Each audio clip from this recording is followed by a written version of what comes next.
Sultan Fars e sot kam kënaqësinë të kem të ftuar 4 studente të cilat janë pjesë e Fakultetit të Biznesit dhe kanë qenë edhe studentet përfaqësuese në bootcampin Green Business Transformation. Goca, përshëndetje, kënaqësi të kem të ftuar në Student Fars. Përshëndetje. Për të gjithë ata që po na ndjekin në këtë moment, unë do doja një përshkrim të shkurtër tuaj, nëse një prezantim të shkurtër tuaj. E fillojmë nga ty, Arlinda? Patjetër. Unë jam Arlinda Çela, studente në vitin e parë bachelor për International Business Management. Dhe fillimisht doja dhe të falenderoja për ftesën, Kamila. Nëse është gjithë e imja. Unë jam Anastasia Kaça, jam studente në vitin e dytë për master shkencor në Fakultetin e Biznesit. Unë jam Zarela Birçaj, studioj marketing management viti i dytë bachelor. Unë jam Njarë Sapakoj, jam viti i parë bachelor për Ministri i Biznesit Anglisht. Atëherë, goca, pyetja e para për ju. Si e morët vesh thirrjen për bootcampin? Mendoj se këtu mund të flas për të gjitha gocat. Ne jemi njoftuar nëpërmjet rrjeteve sociale të universitetit. Më pas kemi vazhduar me aplikimin. Kanë qenë 2 faza të aplikimit. Një ka qenë duhet të nisim një letër motivimi. Pastaj ishte intervista me pedagogët, u përzjodhëm ne 5 goca.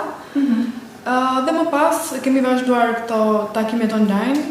Po, që ka qenë një fazë tjetër e bërës pjesë të bootcamp. Çfarë motivoi që të bësh pjesë të bootcampit? Mendoj të flas këtu për veten time. Për mua personalisht është eksperienca ime e parë, edhe gjë e parë që ishte dëshira për të pasur një eksperiencë të tillë. Është bootcamp që ka të bëjë me kultura të ndryshme, me studentë nga vende të ndryshme, dhe kjo besoj se ishte motivimi i parë që më bëri të aplikoj. Por ju goca, cili mendoni që ka qenë motivi për të bërë pjesë të bootcampit? Unë mendoj që për mua ishte përësor të shikoj një perspektivë tjetër international, jashtë universitetit tonë. Edhe në ndrysh ishte edhe eksperiencë ime e parë të kultuar jashtë vetëm. Dhe doja realisht të sfidoja veten edhe ta shikoj një ambient tjetër ku duhet t'ja dalësh vetëm pa larg atij ambientit familjar që ne kemi këtu. Cili ishte formati i bootcampit? Pra si ishte i organizuar bootcampi? Ju shpenzuat aty 5 ditë, ndarja në skuadra, si funksiononte? Ndarja në skuadra ishte përparakisht, ne përpara se sa të shkonim në Graz në Austri, kishim 3 seanca online, një për çdo javë, po patëm mundësi të bënim një workshop me pedagogët. Ndarja, domethënë, grupeve ndodhin në këtë fazë dhe ne i dinim në mënyrë figurative personat që do të ishin në grup. Kryesorja e kësaj ndarje ishte që të mos ishim më shumë se 2 persona në një shtet, gjë që do të thotë që ne kishim patjetër persona nga kultura të ndryshme. Pas 3 seancave online, ne patëm mundësi që të shkojmë në Graz dhe të fillonim fizikisht me projektin, i cili zgjati 5 ditë. Ditën e parë dhe të dytë ishte fokusi tek workshopet, dhe ditën e tretë dhe të katërt ishte më tepër punë pavarur. Ne na dha mundësia që të kishim konsulta me pedagog, mund të zgjidhnim vetë oraret, mund të zgjidhnim vetë pedagogun me cilin ne konsultoheshim, dhe ishte një eksperiencë shumë interesante. Personalisht më impresionova nga mënyra si ishte organizuar, sepse u ndjem shumë fleksibël që ne ta organizonim totalisht vetë, kur punonim, si punonim, nga kush merrnim direktiva, e ishte shumë eksperiencë e këndshme. Çfarë mësuat për veten tuaj gjatë këtij bootcampi? Unë do të thoja që mësova që sfidat e reja më bëjnë të aktivizohem më shumë si person. Më pëlqen që të punoj në grup, të kem njohuri të tjera përveç atyre që ne i kemi bazike deri më sot.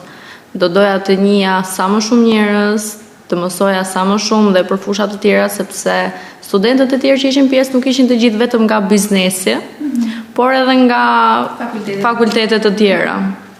Çfarë shikova interesante se ne diskutuam paraprakisht ishte që ju të gjitha ishit të liderat të grupit tuaj, se nuk jeni qenë të njëjtin grup.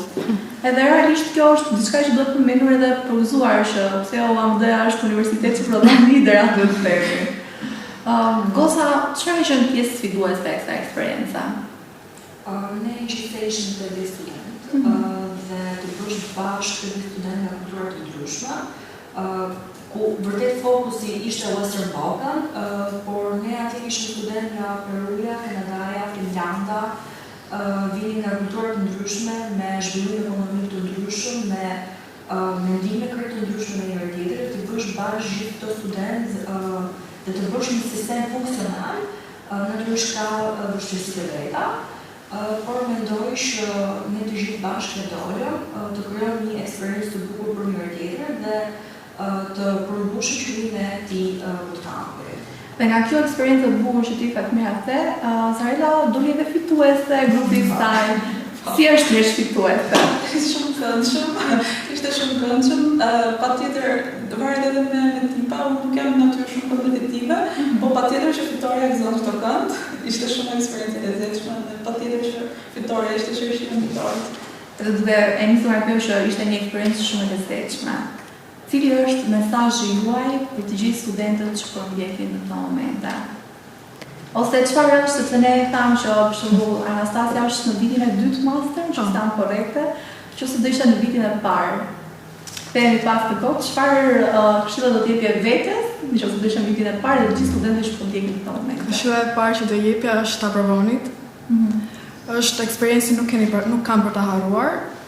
Është thjesht një javë, ti merr gjithë eksperiencën se si është të studiosh jashtë, me kulturat ndryshme, me njerëz të ndryshëm, pedagog të ndryshëm, dhe nëse do isha ta nisja prap masterin, unë do aplikoja çdo vit.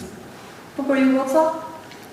Unë do të thoja që duhet të guxojnë për këtë pjesë, sepse përveç mundësive që ofrohen çdo ditë, kërkon dhe një guxim nga vetë studentët për ta marrë hapin e parë për të qenë pjesë e këtyre programeve. Dhe gjithashtu, siç e tha dhe Anastasia, është një eksperiencë që nuk harrohet kurrë. Personalisht, ne si grupe kishim shumë të vështirë të ndaheshim në fund nga ai vend, sepse na pëlqeu shumë dhe ishte një eksperiencë që do na ngelet në mend gjatë. Njëtësia dhe pajza, duke u nisur edhe nga miksi i moshave dhe kulturave, ishte një eksperiencë që personalisht do të bëja çdo herë.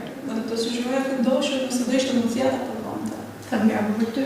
Unë si më vogël e grupit, e sugjeroj siç kanë bërë vetë edhe studentët që vinë këtë vit që vjen në OMD për të nisur studimet e tyre, që përveç se të shikojnë degën që duan të shkruajnë karrierën e tyre, të shikojnë edhe mundësitë që OMD ofron për të marrë pjesë në aktivitete të tilla, bootcampe, workshope, që për në vendin dhe jashtë janë eksperjenca shumë të mira, shumë të bukura me të gjitha.